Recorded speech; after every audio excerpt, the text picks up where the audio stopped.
You're on mute.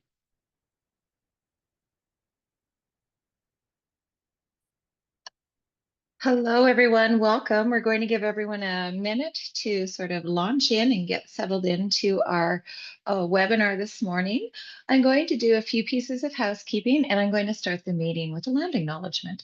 So at Business Link, we want to acknowledge that in the province of Alberta, we are situated on the traditional territories of Treaties 4, 6, 7, 8, and 10, ancestral homeland of diverse First Nations group, Métis and Inuit people, whose ancestors have walked this land since time immemorial, and whose histories, languages, and cultures continue to influence our vibrant community. We pay respects to the Indigenous people of this land, past, present, and future, while recognizing their cultural heritage, beliefs, and relationship to the land on which we reside.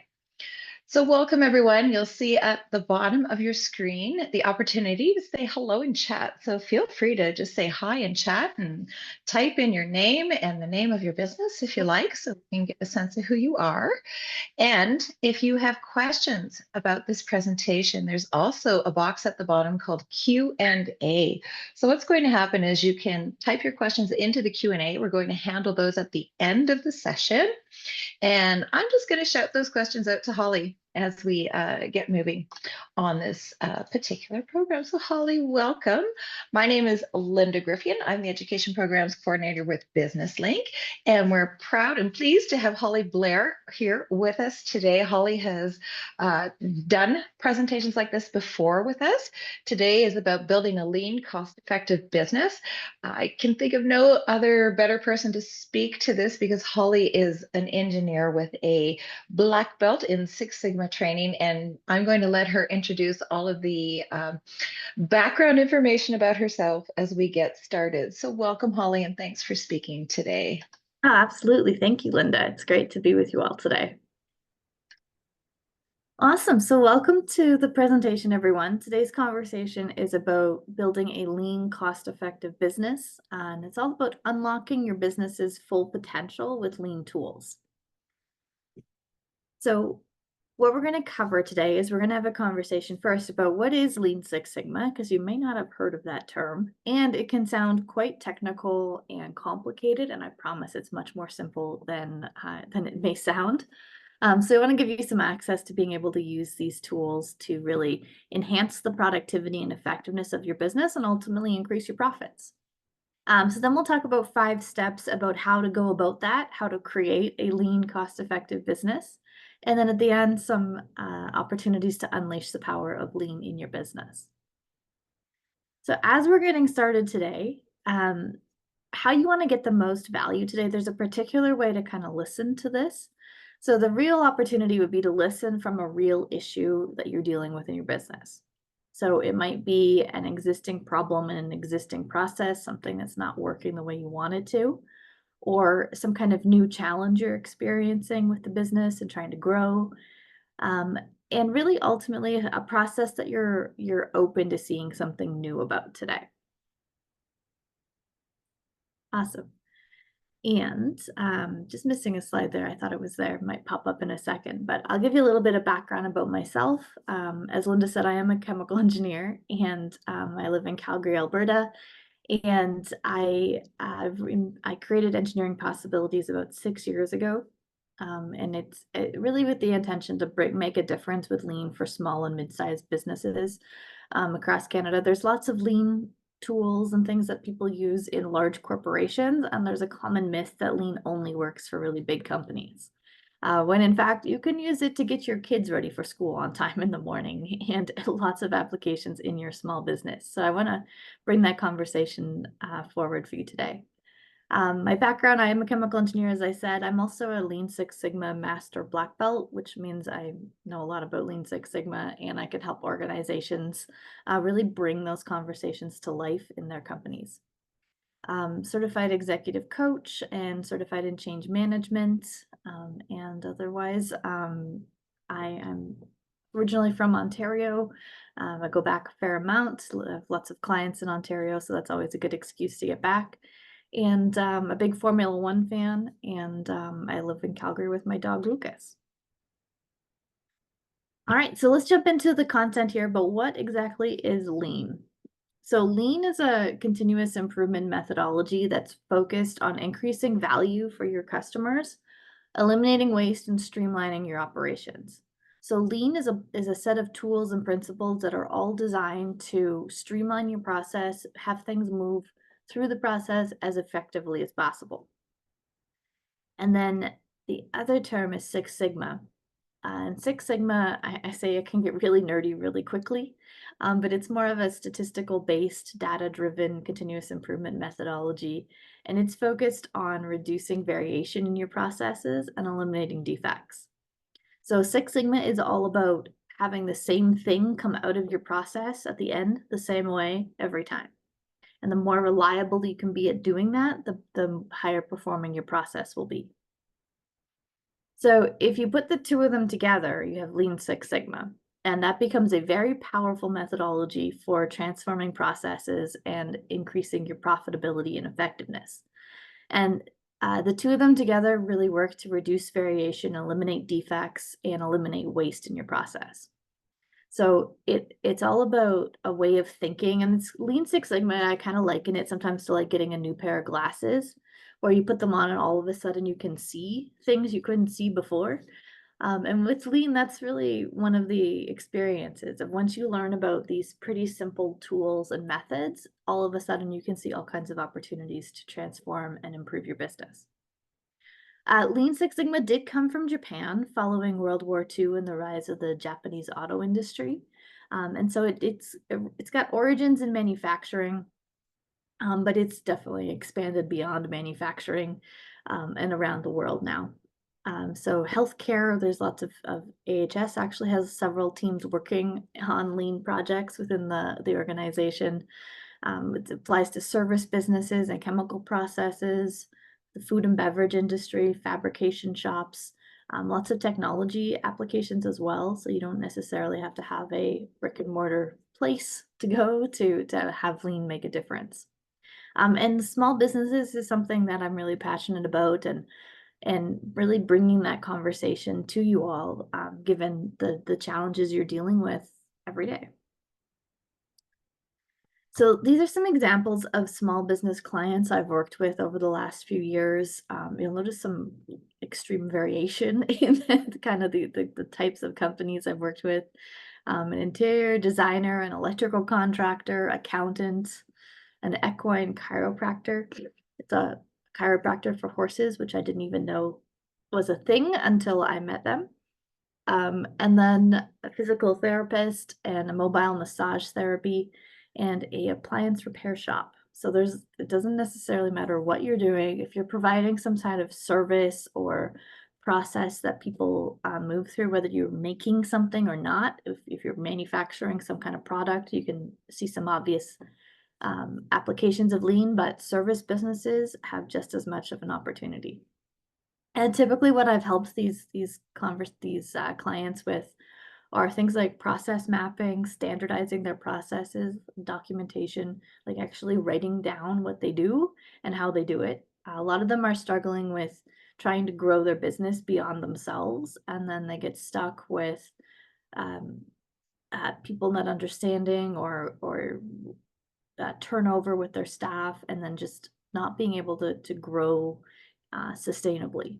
So being able to document this stuff and really gives them a foundation to continue to grow their business, which is what they want. So some common challenges that businesses deal with, and I'd like you to listen for which one kind of resonates the most with you. And I'll have you put it in the chat, which problem is you're experiencing right now. So the first one would be increasing operating costs. Everyone knows everything is getting more and more expensive all the time, and it's not like you just stay stagnant with your costs. They are always going up. So trying to figure out how to be more effective with that. Growing too fast. This happens very frequently. So people get a great product or a great service, and there's a great market for it, and then all of a sudden things get out of hand in a really good way, except it can be hard to keep up, and businesses can struggle to continue to grow at that rate without being able to document what they're doing. Late deliveries, if you get a little overwhelmed or there's stockouts or there's supply chain problems. What you're making could be late to your customers. Just having inefficient processes, spinning your wheels, not being able to be as effective as you want. Inventory issues. So this implies it's kind of twofold, not too much, not too little. So if you have too much, it's really expensive to hold on to all that stuff. And not enough means you're constantly trying to get more. You have stockouts, you have people that might want the product that you can't give them because you don't have any. Quality problems. This can be with your product quality or materials coming into your process, so that if you get poor quality inputs and you can't work with them, and then you ultimately can't deliver to your customers. And then staff turnover. It can be difficult to hire great people right now. So training the ones that you really want to keep, and then being able to entice them to stay with you. So in the chat, I see a few people dropping in their biggest problems there. So it looks like increasing costs and inefficient processes are a popular item. I know this isn't like a really good news, but at least there's some misery loves company, you know. So there's a few other people dealing with things and some inventory issues. Yeah, thanks everyone. So some of those small business clients, I want to give you kind of a taste of what they've been able to achieve by working with me. I typically work with them from anywhere from a couple of months to about 6 months, depending on the size of the project and the complexity of their business.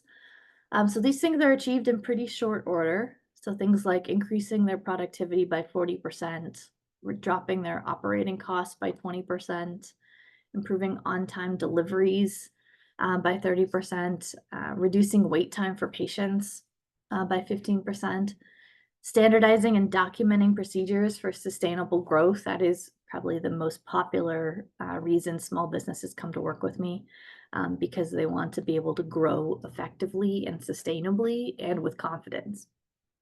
And really, it's enabled owners to focus on growing their businesses instead of getting stuck in the mud doing their business all the time. So to have this space to allow the business to work on itself by itself while you're looking kind of more forward and at what's possible. So those are all some great benefits and results people have achieved.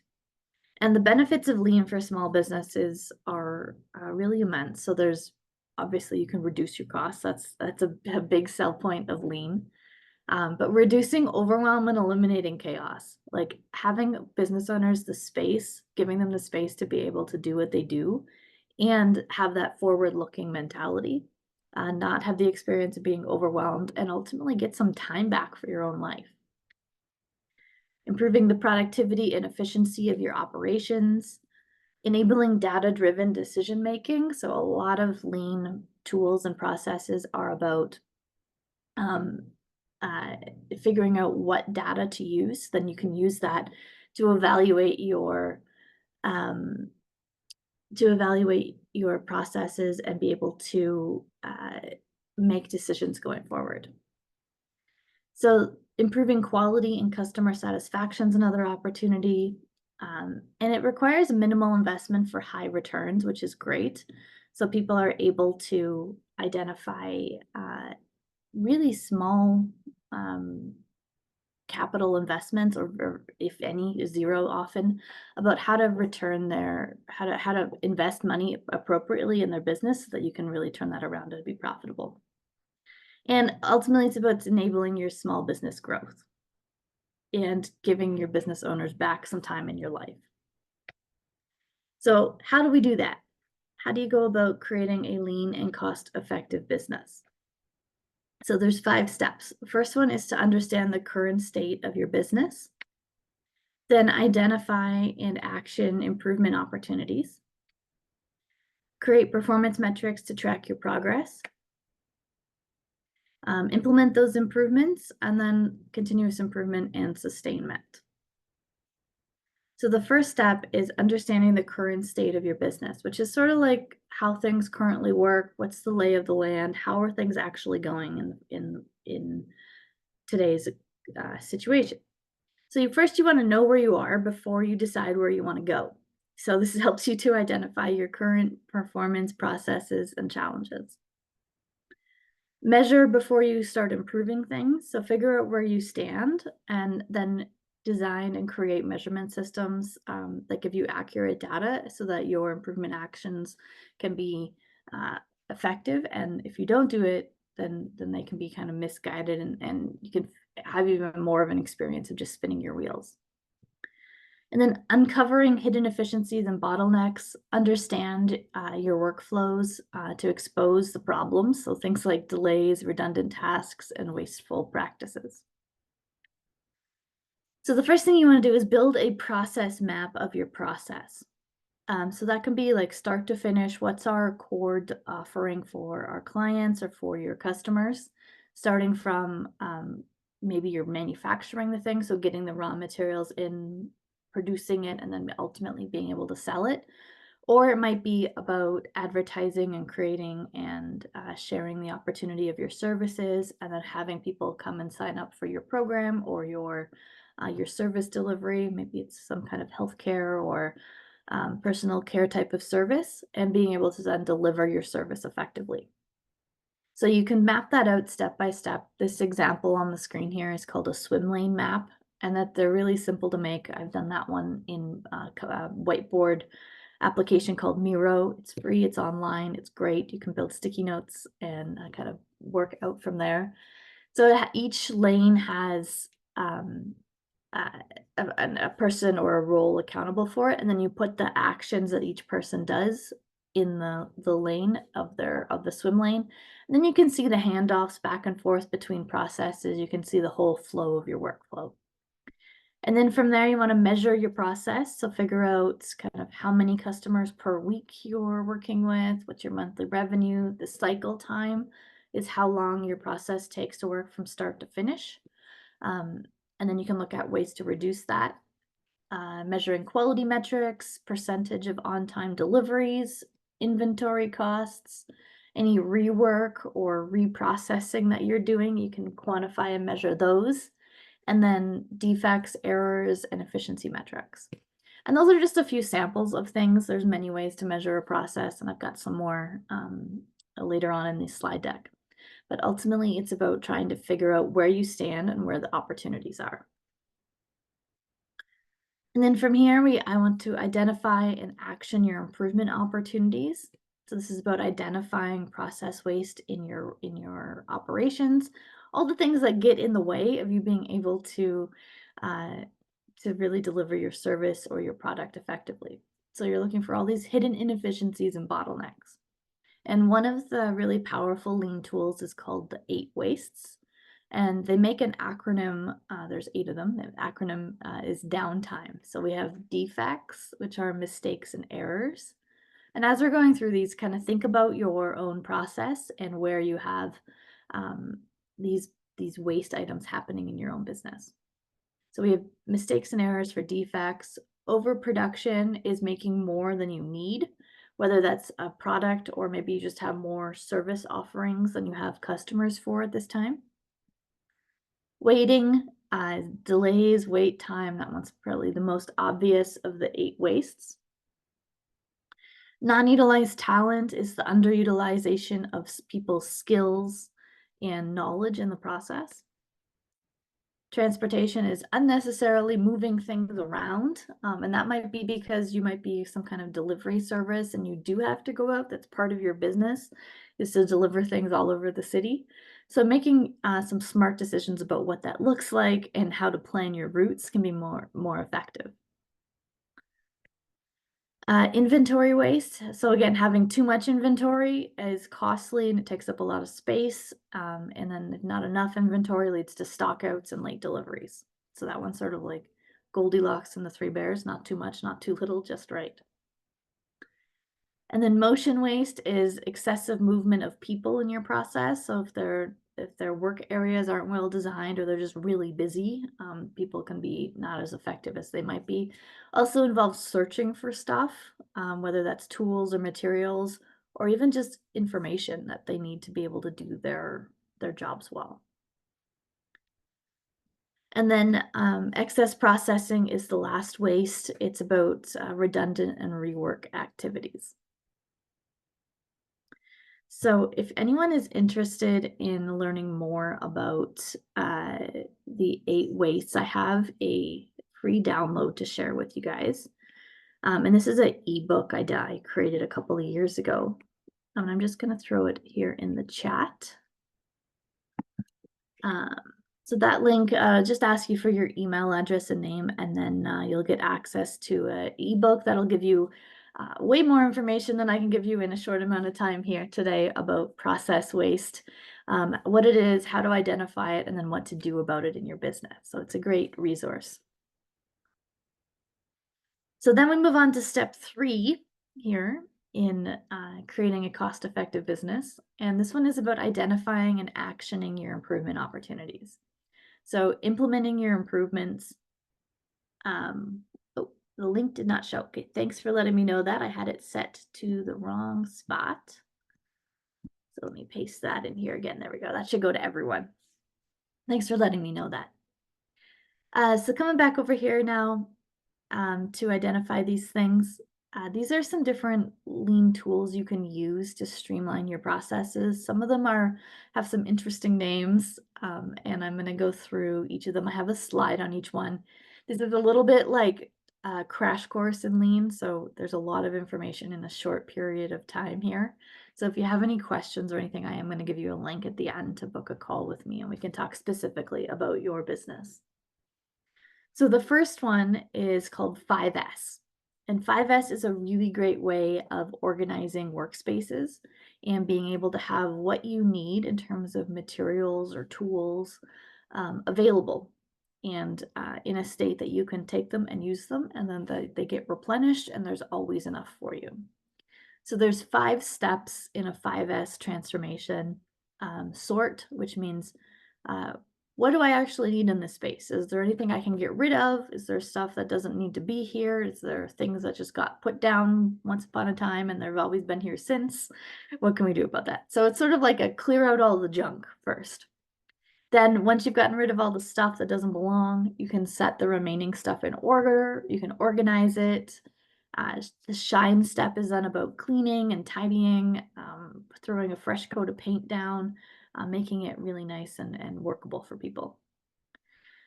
And then standardizing is to set rules and procedures about how to maintain the order of the process now that you've created that, and sustaining it, creating habits to keep that space working for you long term. I, So I just wanted to sort of interject here as well, Holly. yeah, I love this slide. And the reason I love this slide is for anyone, especially someone like me, I come with a background in the restaurant industry. And in the restaurant business, this is key. This workspace organization is how do you keep things running smoothly and efficiently with staff running around in the background and everything else. So anytime you go into a fast food restaurant, you are watching this process in action because everything set up in the back behind the scenes is set up to optimize this. So it's very applicable to everyday businesses. For sure. Even food trucks, if you think about how efficient you have to be with your food truck on site, you could even use this process to be much more efficient and much more observable with your business and food service. So I just had to jump in because I see this slide all the time. And I think about my work in the fast food business. And you start to recognize that, oh boy, people are bumping into each other behind the scenes. The kitchen's not set up efficiently, or the ordering of inventory and the food and everything else is just not processed and designed. This is really helpful to do that. brilliant. Thanks, Linda. And I actually have that example coming up on another slide. That's great. But for 5S, for small businesses, retail stores, organizing your stock rooms for easy retrieval, making sure things are clean and tidy, your workshop space, production areas, making sure that you've got specific zones for tools and materials to reduce just search time and minimize clutter, and offices using you can use digital 5S even to organize your files and your materials for what you're going to be looking at and what materials you're going to need going forward. And then from here, your benefits of using 5S, they really talk about improving efficiency, wasting time, or having less wasted time rather, enhancing your safety and boosting productivity, and increasing employee engagement. Okay, great. Let me just managing something in the background here. All right, so let me come back to the next slide. Oops, I lost my screen here. All right, so then the next tool is called Kanban. And Kanban is a lean approach to managing inventory. And it's about using visual signals and cards or bins or some way of uh, working with an organization to really make sure you have, again, what you need when you need it, and be able to recognize how to replenish your inventory when you need more. So make sure that you have just-in-time inventory. It avoids stockouts and overproduction, and it actually um, ties your production to your demand for your product. So some benefits of using Kanban are reducing your your overstock and storage costs, because it just doesn't happen anymore because you only have exactly what you need when you need it. It improves cash flow by freeing up your cash that's not tied up in inventory, and increases efficiency.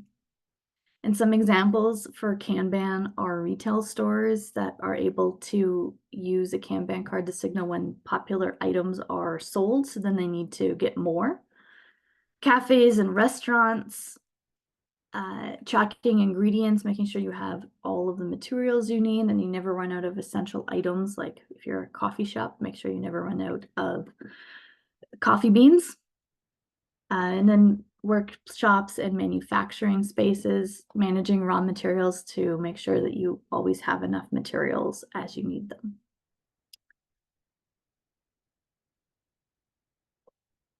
All right, the next tool is cell design. And cell design is about being efficient with your layout and the organization of your space. So it focuses on doing as much work as possible in a as small as possible footprint, so that materials don't get lost, people are efficient, they're not running around searching for stuff, and they have what they need in each space. So they are really good at reducing waste and movement, reducing transportation waste, and designing your practices to be as effective as possible. They increase productivity by having all the materials and work happening in one space, and improving flexibility so your cells can be reconfigured to accommodate larger assembly products. Cell design for small businesses, again, food manufacturing. You can, just as Linda was talking about, grouping your kitchen stations in a logical order to improve flow and reduce lead times. Your manufacturing workshops are, again, ranging tools, equipment, workstations into a cell so that you can produce your products effectively. And your custom assembly shops. A lot of people think that their custom places don't have any opportunity for lean, but I promise there is a lot of opportunity there to streamline what you're doing, and some of the things that you are doing. Even though it is custom built, there are elements and components of what you're doing that are the same every time. So even if you make something different in your cell every day, you might have the same tools and materials that you need to use. The next tool is called Workload Balancing. This is a way of maximizing efficiency. It's about streamlining and equalizing your work across resources. So this works to make sure you don't have people that are way more busy than others. And it makes sure that you have a steady flow of work and you're able to optimize your resource use and improve overall performance. So reducing your bottlenecks, increasing your efficiency, and enhancing the flexibility in your process. So workload balancing for small businesses, retail stores, balancing tasks between all of the staff, so your cashiers and your stock clerks and the people on the floor, to keep the checkout lines short as possible and keep all the materials stocked on the shelves. Service businesses working to distribute your client projects evenly among staff so that you can ensure on-time delivery without overworking any particular people. And then manufacturing workshops, making sure your machines and workers are used equally so that some aren't waiting for other things, creating bottlenecks or having idle time waiting for everything else to catch up. Next tool is called SMED, and this is about how to change over from one process to another process very quickly. SMED's an acronym. It stands for Single Minute Exchange of Dies, and it's a way of dramatically reducing how long it takes to turn over your process and set up for a new process run. So it looks at what steps can I do ahead of time so that I can like plug and play and run and go to the next process. So what can I get ready ahead of time? What do I need to actually wait until everything is off and then reset and then go? But what can I do ahead of time and what can I do more efficiently? So benefits of using SMED in a process are reducing your downtime, increasing your flexibility, and lowering your costs because you're actually able to be up and producing and working with your patients or your customers more frequently. So manufacturing workshops using SMED to reduce the setup time between product runs, so switching from one product to another, and food production, reducing the time required to clean or reconfigure equipment between product lines, or even just changing over from making one type of food to another type of food. Standard work. This one is very popular with my small business clients because they're looking to get all the documentation about how their business works into the hands of the people that are going to use it every day, so their actual staff, and having all of them execute the same way so that things are consistent and effective. So it's a way of documenting your best practices and then working with those going forward. So it helps you set some clear guidelines on the steps and the timing, and the sequence of operations, and any safety requirements you might have. Really focuses on delivering quality product and improving the efficiency and reducing variation across your team of workers. So benefits of standard work, consistent quality, improving your training and onboarding because everyone understands right away and they have a reference of how you do what you do. And ultimately, it's about identifying waste, streamlining your processes, and figuring out how to do things as effectively as possible. So retail stores can use this to standardize some of your customer service tasks like processing orders, stocking shelves, preparing food, preparing your products to sell. Workshops and manufacturing spaces, you can define the best practice for assembling your products or operating machines so that you can reduce variability. And even professional services, so accountants, engineers, anything like that. Developing workflows for how to bring on a new client so that it's effective and efficient as possible, and you can get right into delivering your service efficiently. Then we have visual management, which is a really effective tool for quickly communicating information. So you can use this to communicate with your staff or with your customers. And it uses things like signs and symbols and colors, charts, lots of visual cues, even like painted lines on a floor to tell people where to walk and where a safe space is to stand while they're waiting. It helps people understand the status of their work processes and potential issues are communicated quickly, and people can tell, like, okay, that's what's happening here and it's being actioned. So it keeps your work environment organized and makes any deviations from your standard processes really easy to identify. This is benefits of using Kanban there. That's a mistake. There should be visual management, but it says improving communication, promoting accountability, and enhancing problem solving. And using visual management helps your retail stores. They can use color-coded labels on stock shelves to indicate inventory levels and when to replenish the materials. Manufacturing environments use lots of visual boards to track production status and quality performance, keep things on track, and keep it moving through the process. And in an office environment, a Kanban board can show you the progress of materials moving through or projects moving through a process. So you can see where the flow is and how things are moving along.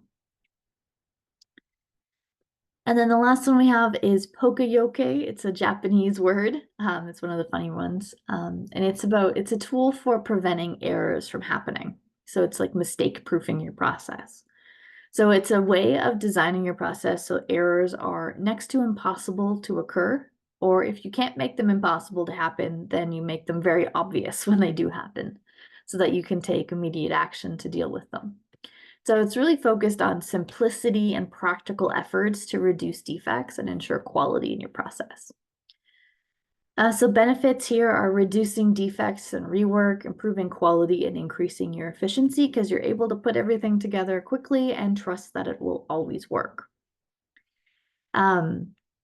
Retail and hospitality, there's some automated systems that prevent overcharging customers by calculating correct totals. You can use software forms with required fields that need to be filled out completely before you submit a form. So it won't let you go to the next step if you don't fill out that form. And sometimes you have to do it in a particular way. Like if you're looking for like a postal code, sometimes it won't take it unless you put the space in the middle. And those are ways of preventing errors and making sure that the data gets collected in a way that really works.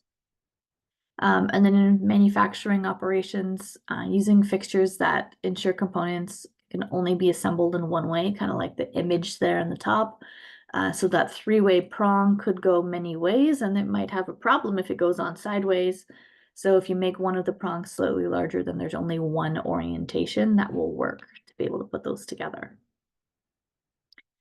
So that is a lot of information quickly there about lean and what's possible for small businesses. So I wanted to give you kind of a taste of what all those lean tools can be used for and some applications in situations that you'll recognize in your own business. So one of the other things I've created that I'm going to throw into the chat here is another download. And this is about a lean cheat sheet for small businesses. So there's 10 different problems that commonly happen with small businesses. And then it talks about the impact and the issues associated with those problems. Then we have some lean solutions. So kind of sets you onto a particular direction and be able to then use those tools to produce the kinds of results that are listed there on the sheet. So you can click on that link. I believe everyone will get it this time, and then be able to download a free copy of that and take it off and use it in your business. So then other ways to measure, we've got creating performance metrics to track your progress. And so what gets measured gets improved. So very quickly here, I wanted to introduce you to several different ways you can measure your process. So the first one is cycle time, and this is how long it takes to do a complete run of your process. So start to finish, from someone arrives for their appointment through to they leave.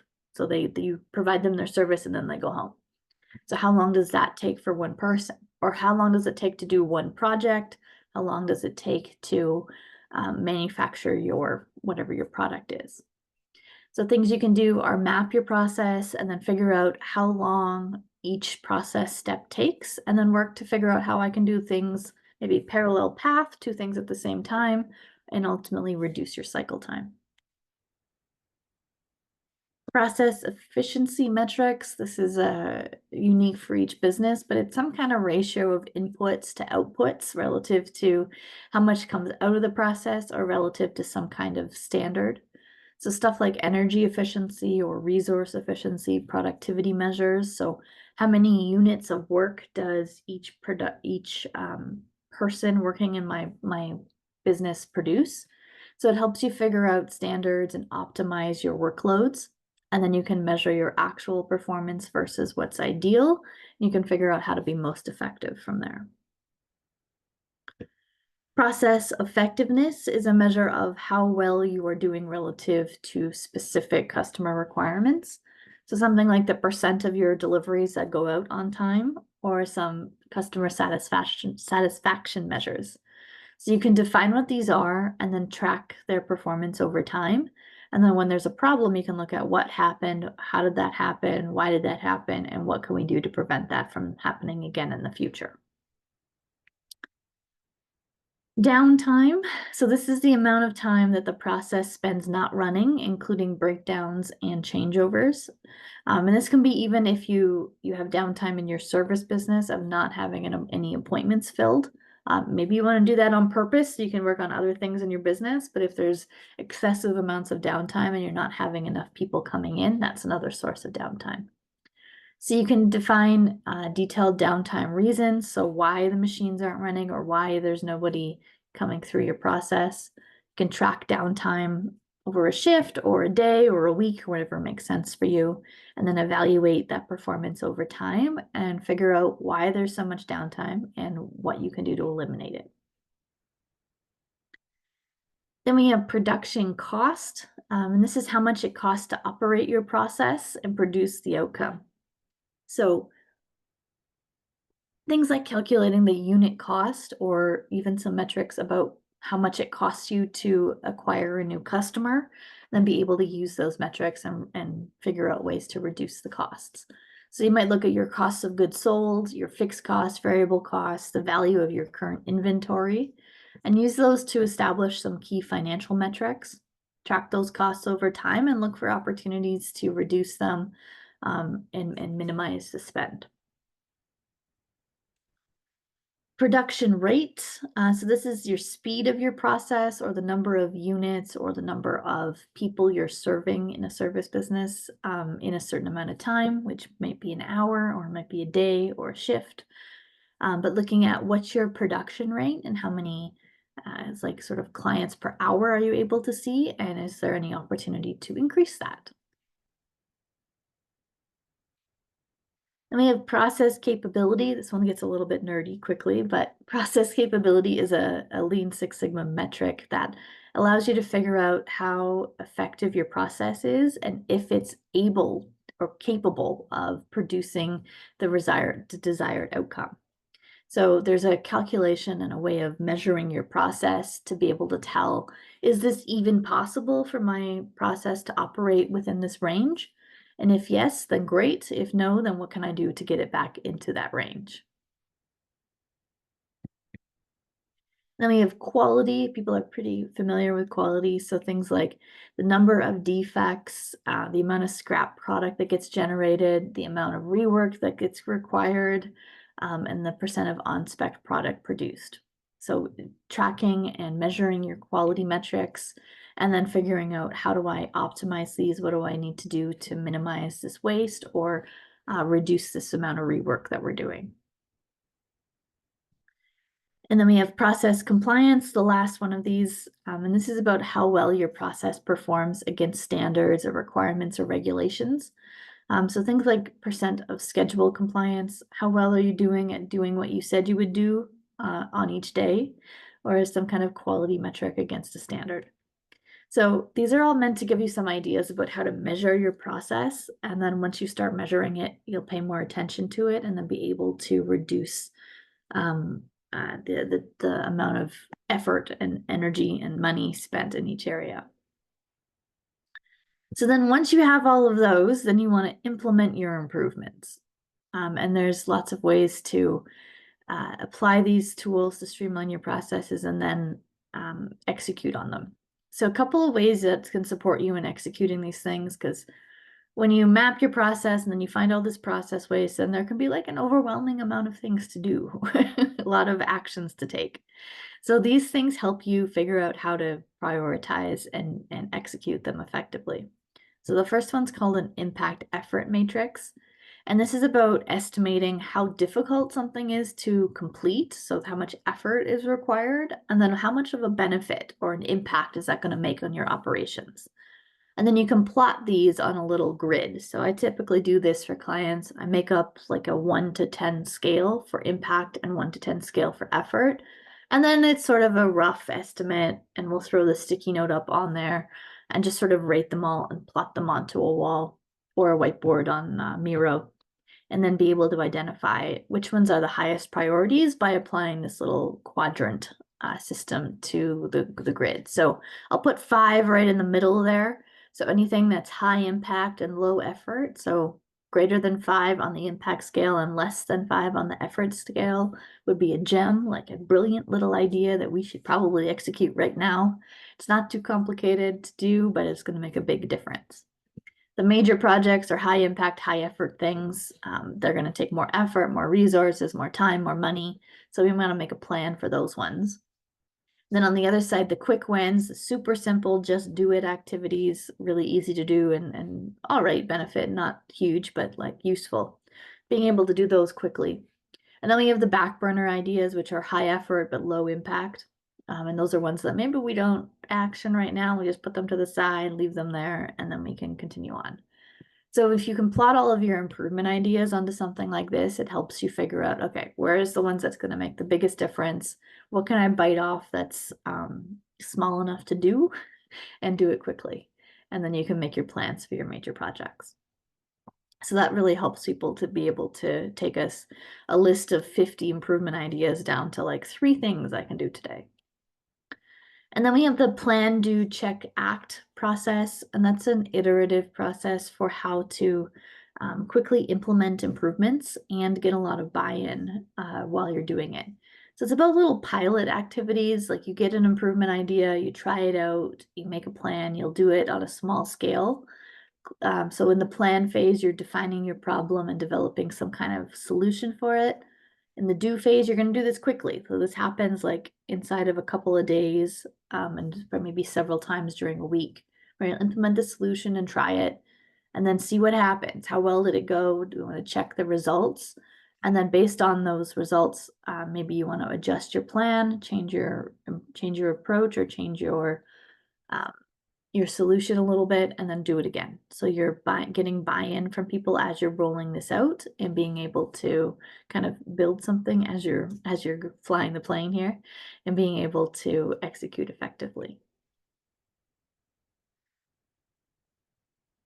So then the last step then is continuous improvement and sustainment, and this is about sustaining the gains you've achieved through these activities and doing things like documenting your changes and writing down your new procedures, documenting them, having them live in a place where everyone can see them and use them, and then being able to, an example would be to create standard operating procedures for what you do every day in your business and then keep the team aligned to those.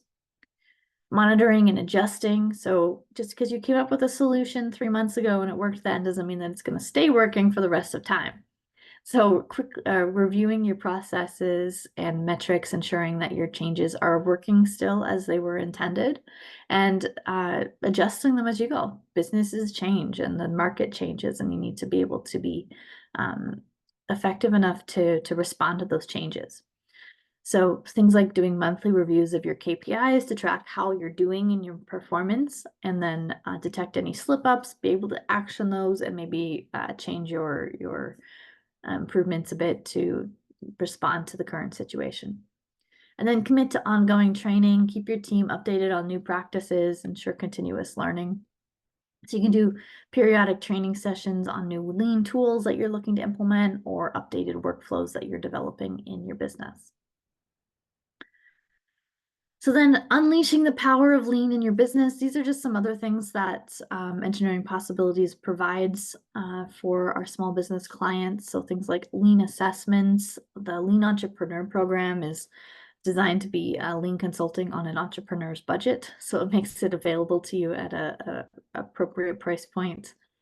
There's lots of lean consulting and coaching, lean training opportunities, including that Lego race car there is part of a very fun game called Chaos Racing, where you get to build 30 race cars in 20 minutes, and it does not go well by design. It's meant so that you fail and you can't win in round 1. It's a 4-hour workshop. We then do 2 more rounds of lean training and allow you to implement a bunch of lean improvements to the production process for the Lego race cars and be able to kind of learn about lean in a fun environment in a half-day workshop, and then take those learnings, apply them to your real jobs. And people have been the current record for the race cars is to build 30 race cars in 3 minutes and 25 seconds with 100% quality. So you go from not being able to make one or two in round one, and then several cars by the end in quick fashion. So that's pretty much everything I had for you guys today. I'll drop these links in the chat again if you have any questions. So those are both of those. And then if anyone has any specific business challenges you're dealing with, I'm also going to offer you all a complimentary discovery call, which is the third link there, the Calendly link.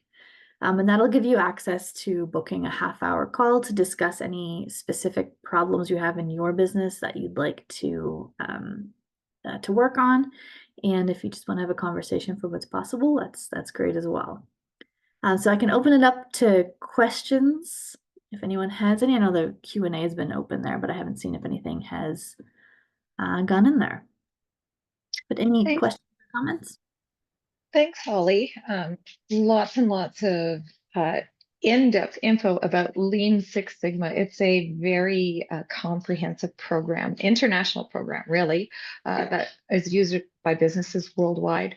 A couple of things for folks on the call as well is beginning in November, end of November, we're launching something called our Cash Flow Canvas program. That's a free program from Business Link. So please subscribe to the newsletter. That program in particular tackles one of the areas of this, which is the understanding of your direct cost of goods, how to do your pricing, budgeting, cash flow, all of those things. So if you are finding yourself struggling with that aspect of your business and you want to take that challenge, we're opening that up November 20th. So watch for that in the newsletter. That's going to be delivered directly from Business Link and our team of strategists. Holly has a very, very affordable and very comprehensive program and set of programs for you, along with the free stuff you're getting today as well that you can already tackle. I downloaded last time you delivered this, Holly, I downloaded the 8 Deadly Wastes and tackled a few things in my own company with it. For Nice. those of you kind of wondering, how does this stuff like actually apply to your business? Well, Holly's given you a lot of examples of that. And I can give you an example of as well. We had a process in my business many, many years ago when I first started, where we would take people in, we would sit down with a meeting for them for an hour and we'd go through everything with them. And it was just cumbersome and onerous. And for what we charged, it was just taking too much time to deal with these customers and get any results back. So when we examined the processes there, we began to understand, oh, you know what? We can take everything that we're doing here and we can put it into one 10-minute phone call and charge the same amount of money for it and take it from an hour to 10 minutes. And it just transformed how we did business in a lot of other areas as well. So there's some really simple things you can look at in your own business to tackle that really can transform it. It's not always about making more sales. Often it's about taking your operations and just making them more efficient in so many different ways, just to take as much out of it as you can. We Well, have a comment here which says, Holly, this is amazing. With the labor shortage in the construction industry, we are seeing a lot of companies beginning to utilize lean. Thank you for the great presentation. I imagine there's a lot of areas in the construction business where you can really become more efficient and do more with less people just out of just out of the labor market right now, you're sort of being drawn to having to do that and to put safety pieces into place and to put operational pieces into place. And what's your comment on that, Holly? What do you think about that? well, there's kind of no limit to what's possible with lean. So, and especially like when you get into a problem like labor shortages, it makes your problems like amplified into more and more significance. So anywhere where you can figure out what's needed, how do I deliver that effectively, and how do I do it with a um, minimal amount of issues. Nice. Someone's having trouble getting the 8 Ways ebook. They said their IP is quarantined. Ooh. Just Are you on a VPN?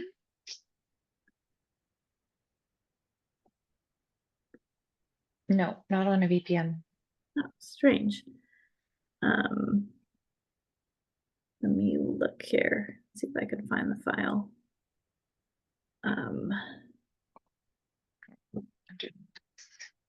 one moment.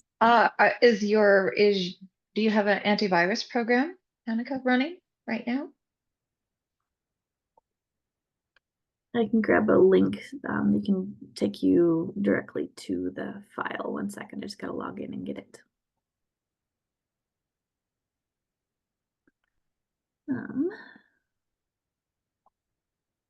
Media. Oh, she has sent her email address here, Okay, or awesome. I'll send you a copy of it there, Anka. Copy your email. okay, wonderful.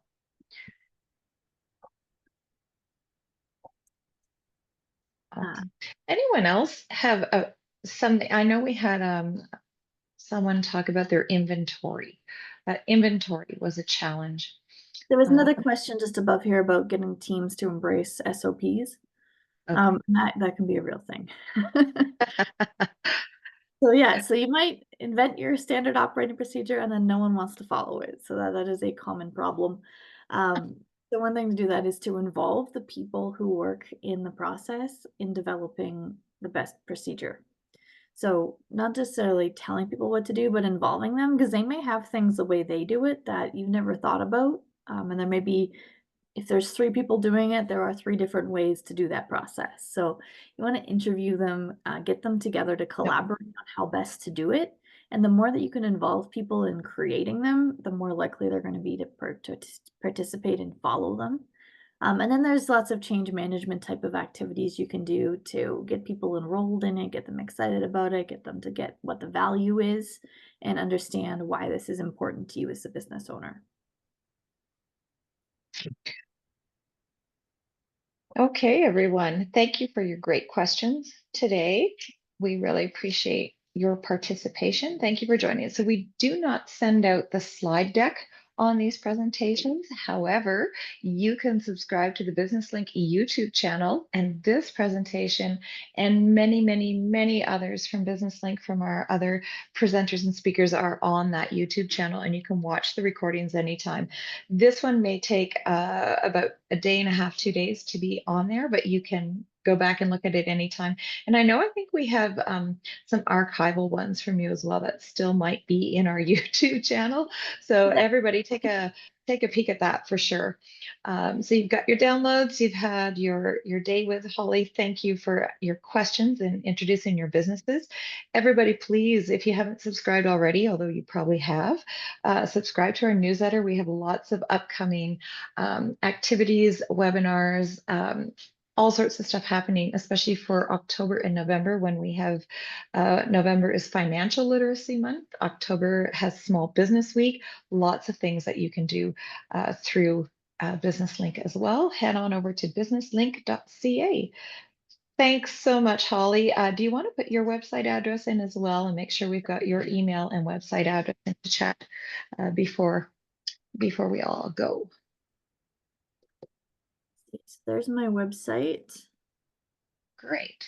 And I'll throw my email in here. And thanks, everyone. And Julian, please feel free to stop our recording and everyone can head out to lunch.